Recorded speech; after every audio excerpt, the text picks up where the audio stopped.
CrPC में एक section था 41D, जो बीएनएसएस का सेक्शन यानी भारतीय नागरिक सुरक्षा संहिता की धारा हो गई है 38। इस धारा में कहा गया है कि कोई भी व्यक्ति जो कि हिरासत में है, जिसको अरेस्ट किया गया है, उसे पूछताछ की जा रही है, तो पूछताछ के दौरान उसको अपनी पसंद के एडवोकेट से मिलने का कानूनी अधिकार है। इसी संबंध में एक सवाल जो ऑनरेबल सुप्रीम कोर्ट तक पहुंचा। सवाल यह है कि क्या आरोपी का वकील पूछताछ के समय हर समय आरोपी के पास मौजूद रह सकता है? सुप्रीम कोर्ट के द्वारा अभी हाल ही में इस मामले में एक महत्वपूर्ण फैसला दिया गया। तो साथियों, मैं करीम अहमद सिद्दीकी एडवोकेट एक बार फिर हाजिर हूं आपके बीच में अपने YouTube channel legal and social awareness पे सुप्रीम कोर्ट के इसी महत्वपूर्ण फैसले की जानकारी के साथ। आज के इस एपिसोड में देखेंगे कि ये जो मामला सुप्रीम कोर्ट पहुंचा, इसमें कौन सा सवाल उठाया गया था, सुप्रीम कोर्ट के द्वारा कौन सी महत्वपूर्ण बात कही गई अपने फैसले में, और फाइनली किस तरीके का आदेश दिया गया। तो जुड़े रहे आखिरी तक, बहुत महत्वपूर्ण जानकारी है।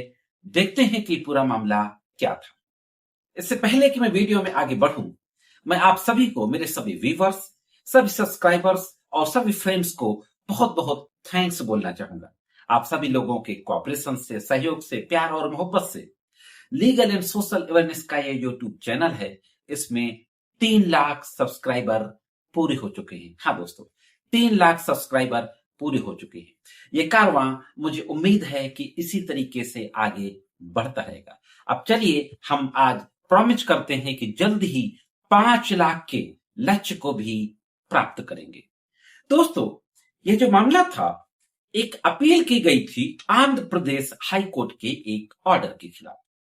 आंध्र प्रदेश हाई कोर्ट के द्वारा यह कहा गया कि जब आरोपी पुलिस कस्टडी में है, पुलिस कस्टडी के दौरान जेल में 2 वकीलों को नामित किए जाने का आदेश दिया जाता है आंध्र प्रदेश हाई कोर्ट के द्वारा, जिसमें यह अनिवार्य शर्त रखी गई कि पूछताछ के दौरान ये दोनों वकील आरोपी के पास मौजूद रहेंगे। साथ ही आरोपी से पूछताछ के दौरान किसी भी समय एक वकील को मौजूद रहने की परमानेंट अनुमति दी गई थी। इसके खिलाफ स्टेट गवर्नमेंट के द्वारा सुप्रीम कोर्ट में अपील की जाती है। सुप्रीम कोर्ट के न्यायमूर्ति जस्टिस विक्रमनाथ और जस्टिस संदीप मेहता के बेंच के द्वारा इस मामले की सुनवाई की जा रही थी। ये मामला था the state of Andhra Pradesh versus Suresh Veera and Venkata Naga Raju. ये पूरी डिटेल आपकी स्क्रीन पर है। दोस्तों, स्टेट गवर्नमेंट के द्वारा अपनी दलीलों में यह कहा गया सुप्रीम कोर्ट के समक्ष कि जो शर्तें लगाई गई हैं हर समय एक वकील को उपस्थित रहने की, इससे जांच में बाधा आएगी। सुप्रीम कोर्ट के समक्ष जो महत्वपूर्ण सवाल था वह था कि भारतीय नागरिक सुरक्षा संहिता की धारा 38 के तहत क्या किसी हिरासत में जो व्यक्ति है उसके पास पूछताछ के दौरान हर समय एक वकील उपस्थित रह सकता है? यह एक अहम सवाल था। साथियों, राज्य की ओर से दलील दी गई कि यह जो शर्त है कि हर समय वकील उपस्थित रहे, इससे जांच में बाधा आएगी।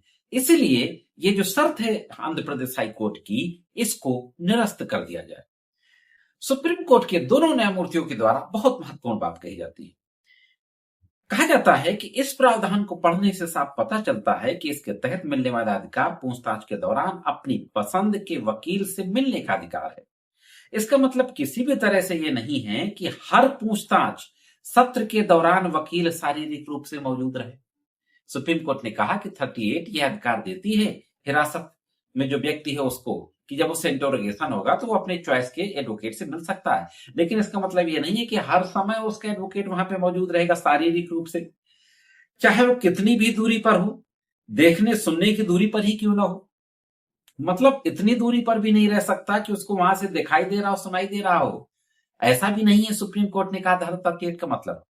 कोर्ट ने कहा कि राज्य की इस दलील में दम है। कोर्ट ने यह भी पाया कि आरोपी से पूछताछ के दौरान वकील की मौजूदगी को अनुमति देने वाली शर्त बीएनएसएस की धारा 38 के दायरे से बाहर है।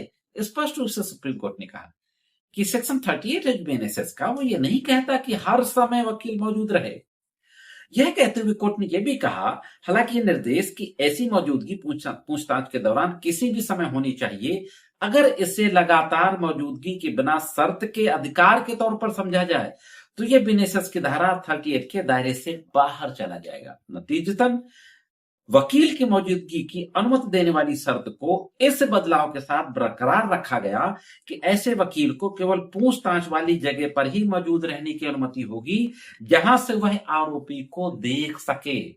मतलब इतनी दूर उसको रहना होगा जहां से वह देख सके, वो सुन सके ऐसा नहीं है। इस धारा का मकसद क्या था? इस धारा का मकसद यह था कि आरोपी को टॉर्चर ना किया जाए, आरोपी से कोई इलीगल कन्फेशन ना करा लिया जाए। हालांकि पुलिस के सामने किया गया कन्फेशन एडमिसिबल नहीं होता है, फिर भी जो ह्यूमन राइट्स से संबंधित जो लॉ है, जो रूल्स है, उनको बचाने के मकसद से ये धारा लाई गई थी। और किसी भी व्यक्ति को कानूनी सलाह से, कानूनी यानी लीगल रेमेडीज से वंचित ना रखा जाए, यह भी इस धारा का मकसद था।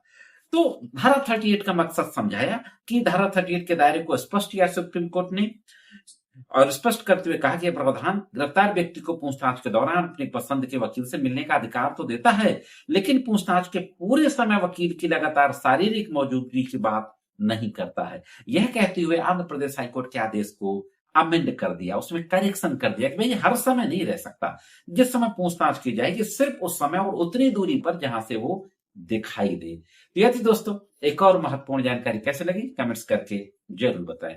आज के इस एपिसोड में सिर्फ इतना ही। मिलते हैं किसी अन्य वीडियो में कानून करनी जानकारी के साथ। तब तक महत्वपूर्ण कानूनी जानकारियों के लिए देखते रहे।